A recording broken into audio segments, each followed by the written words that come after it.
दोस्तों मोदी की मक्कारियां, चालाकियां, अय्यारियां काम न आईं और आपको बताएं कि मोदी की वजह से भारत की नजरियाती हार बांग्लादेश में हुई है और जंगी मैदान में हार पाकिस्तान के हाथों हुई है।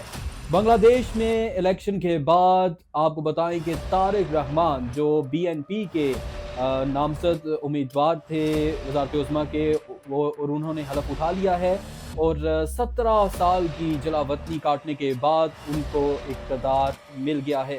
तुलबा की तहरीक रंग लाई और जो तुलबा ने तहरीक चलाई और उस इनकलाब में उन्होंने अपने खून से इस तहरीक की आबियारी की और आज बांग्लादेश में बज़ाहिर जमहूरियत का सूरज तुलू हो चुका है। और इसके साथ बताएं कि जमात इस्लामी का रोल बड़ा मुस्बत रहा और ना सिर्फ जमात इस्लामी ने अहम रोल अदा किया बल्कि एक बहुत बड़ी तादाद में जो उनके मेम्बरान पार्लियामेंट हैं वो भी नामज़द हो चुके हैं। इलेक्शन में एक बहुत बड़ी तादाद बांग्लादेश में जो जमात इस्लामी की है, उन्होंने अपनी जीत का जो है वो लोहा मनवा लिया है और ये साबित किया है कि बांग्लादेश की आवाम जमात इस्लामी पर भरोसा और एतमाद करते हैं। और इसके साथ ही बांग्लादेश में सूरत हाल इस वक्त क्या है, और जमात इस्लामी ने एक बड़ा ऐलान भी किया है कि वो सरकारी जो मरात हैं और सरकारी गाड़ी का इस्तेमाल वो नहीं करेंगे। वीडियो में आगे बढ़ने से पहले नए आने वाले नाज़रीन से गुजारिश है कि हमारी वीडियो को आखिर तक ज़रूर देखिएगा और चैनल को सब्सक्राइब ज़रूर कर लीजिएगा। दोस्तों बांग्लादेश की सूरत हाल अब तेज़ी से तब्दील हो चुकी है। 2008 में जो निगरान हुकूमत थी वो फ़ौजी हिमायत याफ्ता थी। इसकी वजह से बीएनपी के जो रहनुमा हैं तारिक रहमान, उन्होंने एक मुल्क से बदरी का फ़ैसला किया और जलावतनी उन्होंने काटी समझ लें 17 साल तक। और उसके बाद हमने देखा कि शेख हसीना का दौर और उसमें जो तलबा में और ख़ास करके नौजवानों और इसके अलावा जो मतवसत तबका था उनमें महरूमियों का एक एहसास, महरूमी का एहसास महरूमी जो है वो बढ़ा और मेरिट पर भरोसा उस तरीके से नहीं रहा। मेरिट की धज्जियाँ बिखेर दी गईं और जो इस तरह के फ़ैसले शेख हसीना की जानिब से किए गए तो वो इम्तियाज़ी फ़ैसले थे।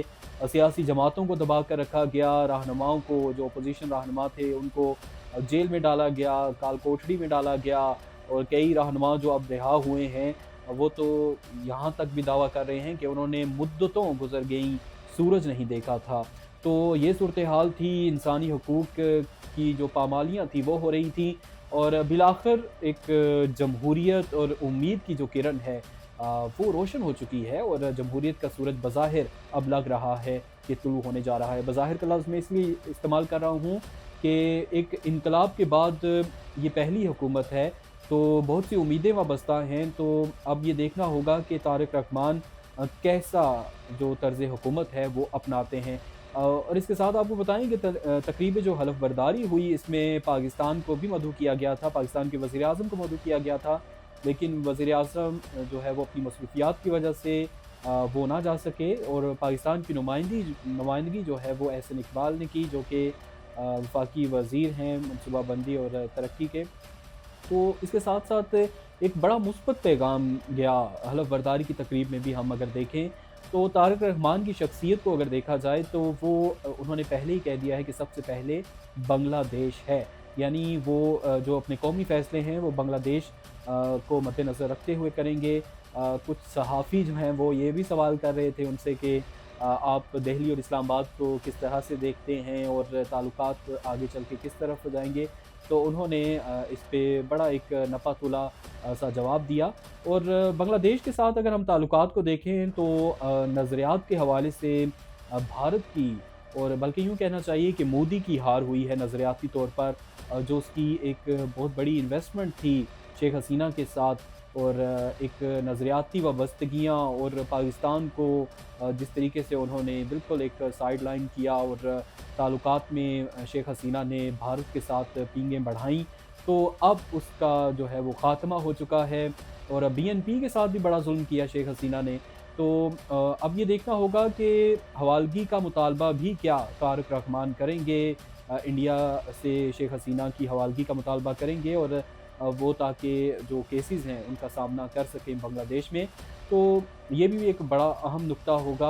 और इसके साथ-साथ आपको ये बताएँ कि जमात इस्लामी का बड़ा अहम रोल रहा। जमात इस्लामी जिस तरीके से, सबसे पहले तो हम ये भी कहें कि जो तुलबा की तहरीक थी, जो नौजवानों की तहरीक थी, उन्होंने ऐसा शऊर बेदार किया कि बीएनपी और जमात इस्लामी जो एक समझ लें कि शेख हसीना ने इतना ज़ुल्म किया, इतने सितम किए कि ये पार्टियाँ बज़ाहिर अब नज़र नहीं आ रही थी, लेकिन जमहूरियत की ये फ़तह उन नौजवानों की वजह से हुई, जिन्होंने इस तहरीक को चलाया और शऊर बेदार किया। और उसी जेन ज़ी की तहरीक का ये समर है कि आज बीएनपी के रहनुमा तारिक रहमान वज़ारत उज़्मा का मनसब सँभाल चुके हैं। और जमात इस्लामी ने बड़ा अहम ऐलान किया है कि जो उनके अरकान पार्लियामेंट हैं वो सरकारी मरात और सरकारी गाड़ी का इस्तेमाल नहीं करेंगे। तो ये एक बहुत बड़ी फ़तह है और इसके साथ तारिक रहमान ने कहा कि वो मेरिट की बालादस्ती पर यकीन रखते हैं और उनकी हुकूमत सबसे पहले जो है वो अमन व अमान को देखेगी और मेरिट की बालादस्ती को कायम किया जाएगा और इसके साथ-साथ जो नौजवानों के लिए टेक्नोलॉजी के मैदान में इनकलाब बर्पा किया जाएगा। तो यही वो बेसिक मुतालबात थे देखा जाए जेन ज़ी के कि मेरिट की बालादस्ती हो और मेरिट का बोलबाला हो। तो अब देखना होगा कि तारिक रहमान अपना जो तर्ज़ हुकूमत है वो किस तरीके से अपनाएँगे और बांग्लादेश को किस रुख पर ले जाएँगे। तो ये जो आगाज़ था जेन ज़ी की तहरीक का समझ लें कि उसका जो है वो जमहूरियत का एक समझ लें कि एक बड़ा एक अहम दौर है जो शुरू हो चुका है बांग्लादेश में। दोस्तों इस हवाले से आप क्या देखते हैं कि बांग्लादेश के पाकिस्तान के साथ ताल्लुकात अब क्या रुख इख्तियार करेंगे? क्या मुस्बत तब्दीली आएगी या इतनी ज़्यादा नहीं आएगी? तो इस हवाले से अपनी राय का इज़हार कमेंट सेक्शन में ज़रूर कीजिएगा और वीडियो पसंद आने की सूरत में लाइक और शेयर ज़रूर कीजिएगा।